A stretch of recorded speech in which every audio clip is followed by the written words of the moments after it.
Today on Connecticut Yankee Sanity, we'll talk about the emotion-driven far left.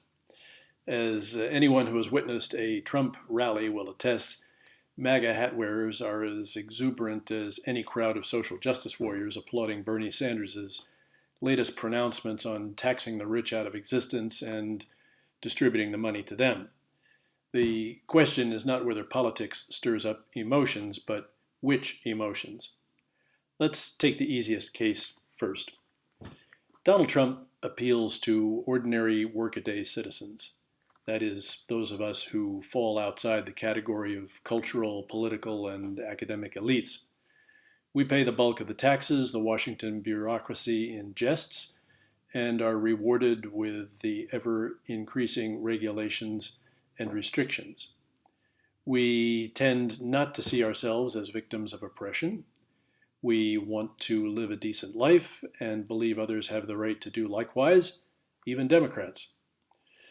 Mr. Trump speaks to our love of country, its customs, traditions, and laws, and to our desire for freedom. He also speaks to our desire for social and cultural stability, the emotion there being security. If fear comes into it, it's the fear we have of sacrificing our nation to an ideology that has produced despotism and hardship wherever it has been tried.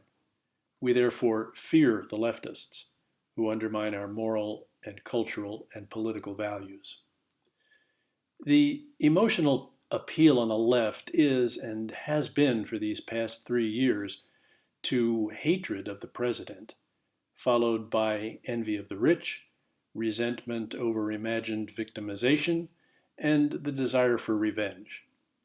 A yearning for protection against life's ordinary contingencies by a strong central government drives leftists. That's the mindset of the voting bloc to whom the Democratic Party of 2019 speaks, or thinks it does. Again, as in previous videos, I caution the viewer that the Democratic leadership and mainstream Democrats are two quite different types. Too often, the leadership's pandering to the far left wing of the party fosters behavior reminiscent of infants, young children, psychotics, and adolescents struggling with impending adulthood. It's wild, id-driven, and disagreeable. Things got rolling for this voting bloc when Barack Obama won the 2008 election. He vowed to redress ancient grievances and bring a new progressive reality to the country, putting us on the road to socialism. Now, I can sense the skeptical viewer shaking his head. No, Mr. Obama may have had his leftward sympathies, but he was no socialist. I refer those skeptics to his smiley-faced visit in March of 2016 to the communist Castro brothers, sworn enemies of the U.S. Remember his gushing speech from Havana before a giant poster of Comandante Che Guevara, Fidel's murderous second-in-command?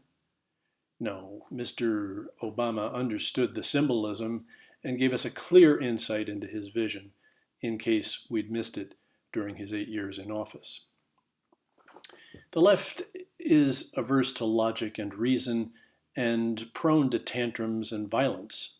Remember, too, the rioting in the streets after Donald Trump's election and attacks on peaceful counter-demonstrators and reporters, or the acting out on university campuses, shouting down conservative speakers or preventing them from appearing altogether, or Maxine Waters inciting her constituents to get in the face of Trump supporters, the consequence of which was harassment in restaurants, shops, and other public places.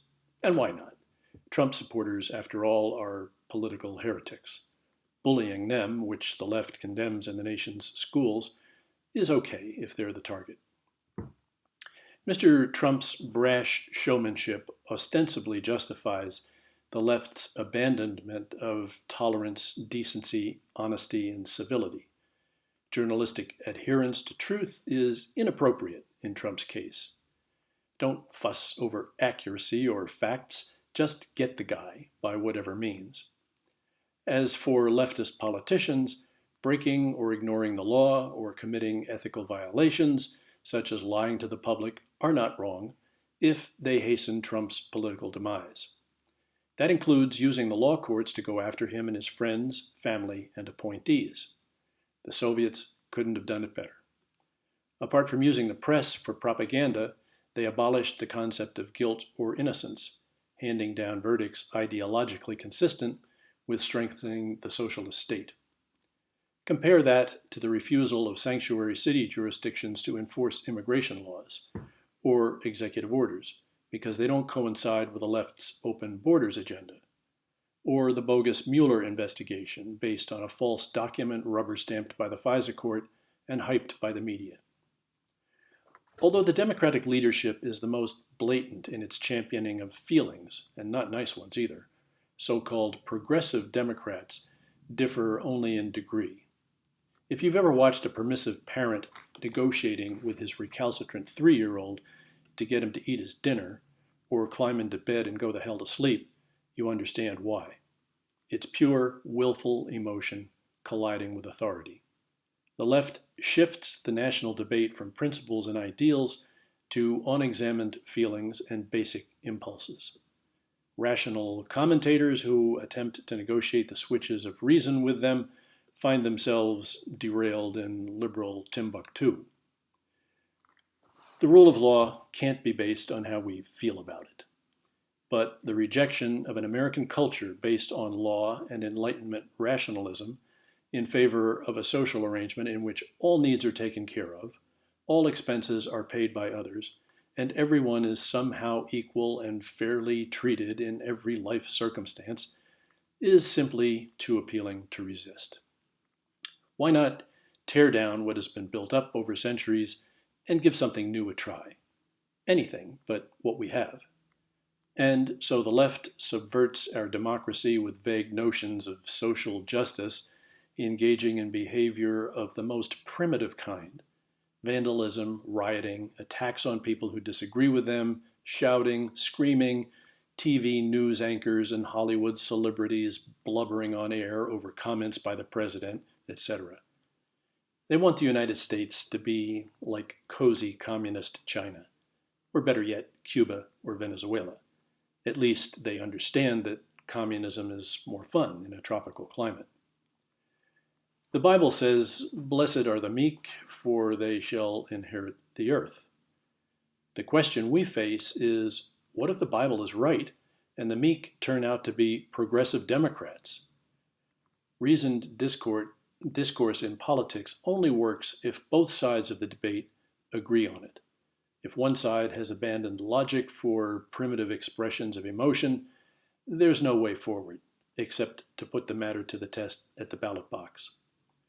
The 2016 election produced a rejection of the leftist agenda, but Hillary Clinton's winning the popular vote told us that many want what the left is selling.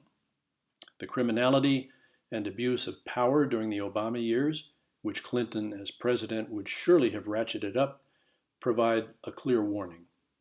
We can't build a better society on hatred, envy, victimization, and the desire for revenge.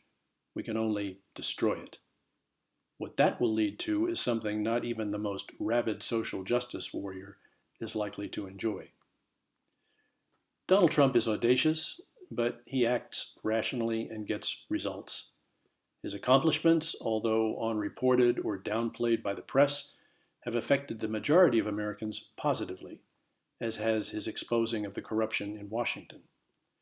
We shall see whether socialism and bureaucratic power fueled by hatred prevail over traditional American values, patriotism, and horse sense. The damage already done has not been easy to repair, although William Barr's commitment to cleaning up the Department of Justice offers hope. Meanwhile, the left shows no sign of abandoning its campaign of hatred and subversion. The sooner its advocates are defeated and sent packing, the better. Thanks for watching. Be sure to click like and subscribe to support the channel, and pass the link along. We'll see you back here next time.